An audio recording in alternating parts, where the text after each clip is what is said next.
Hi there, I am Sergio from HeliSimmer.com. Welcome to another episode of Weekly FlyBy. This will be an extended one, as there was no episode last week since I was at the Flight Sim show in Cosford. Not only extended, but also a bit of a special episode, as we will cover some rather interesting topics. As usual, you can find all the links for the news we'll be covering on the description of this video down below. And we're starting this episode with some big news. A few weeks ago, Microsoft had a special global preview event, in which the company invited some media outlets, YouTubers and other influencers in the flight simulation community to have a very special day at Renton in Seattle, Washington. The event included a presentation of the new Microsoft Flight Simulator, made by the team that's actually developing the product, as well as a hands-on on the pre-alpha build they had available. We got to learn everything about the new sim, ask our own questions to the team, and hang out with them for the day as we saw firsthand how the product is shaping. A couple of concerns we had was about VR and helicopters. The team acknowledged that they know both VR and helicopters have to make it into the sim, but they are not working on it right now, as they want to take care of all the basic things that the sim needs. So yes, helicopters will come, VR will come, but one or both of these things might not come with the first release of the product. MP Design Studio released the R44 for FSX in P3D just a day or two after sending us some new screenshots of the helicopter. The model seems quite nice, and the review will be made as soon as we get other articles out of the way first.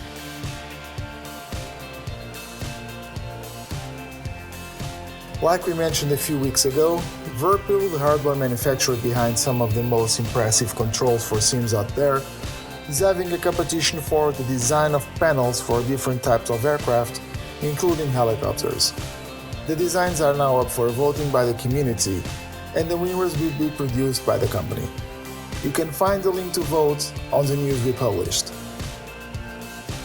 The first post-Cosford Flight Sim Show article is out, and we covered the announcement of the Polychop CH-53E Kiowa for DCS. The company has mentioned they have been working on the module for some time, and despite the fact that they are still in negotiations with Eagle Dynamics for the contract, the Kiowa is pretty advanced already. I got to sit down with Polychop CEO Sven Borchert and talk about the Kiowa, but also about the Gazelle, which have been plagued with some issues. Sven told me they have all the intentions of fixing the Gazelle and get her up to standard. In fact, they will be doing so with the help of some new technology they have developed for the Kiowa. Read all about it in the article we published. You can find the link in the description below. Stefan Schoen has released another of his somewhat weird series for X-Plane. This time, he has chosen La Mancha in Spain to do some of his great storytelling. Stefan's work usually involves weird situations where he adds a lot of community members to the places he creates. Folks like Belgio, NovaWing24, myself, and, on this release, even Frugal, among others, have their own place in Aero La Mancha for X-Plane. Check out the link on our website. Miltech 5 is still trying to get their BO-105 ready, but have been struggling with finding someone to help them doing so. Meanwhile, they have been releasing some screenshots of work being done on both the 3D model and the textures. They have now sent us a few screenshots of some PBR work they have been doing on the cyclic and the pedals, and it looks quite impressive.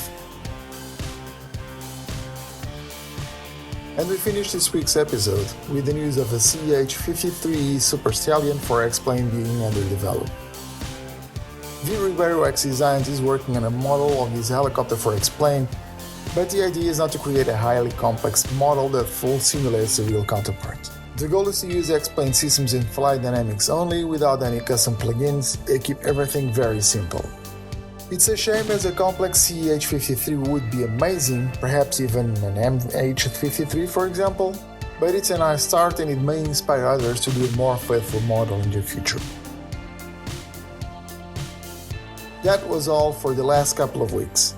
We still have an article or two to release after Cosford, including a small first contact review kind of article about the Komodo simulations controls, as well as some other interesting articles covering both new hardware and software. I hope you enjoyed this episode. I would like to remind you that you can support our work through Patreon. a website that lets you do monthly donations so that we can continue doing our thing. We have been receiving an amazing amount of help and support from our readers, but we need to keep growing so we can do more. So if you can, and if you are willing to, head out to patreon.com/HeliSimmer, become a patron, and help us do more for our community. Until the next episode of Weekly Flyby, take care and fly safe.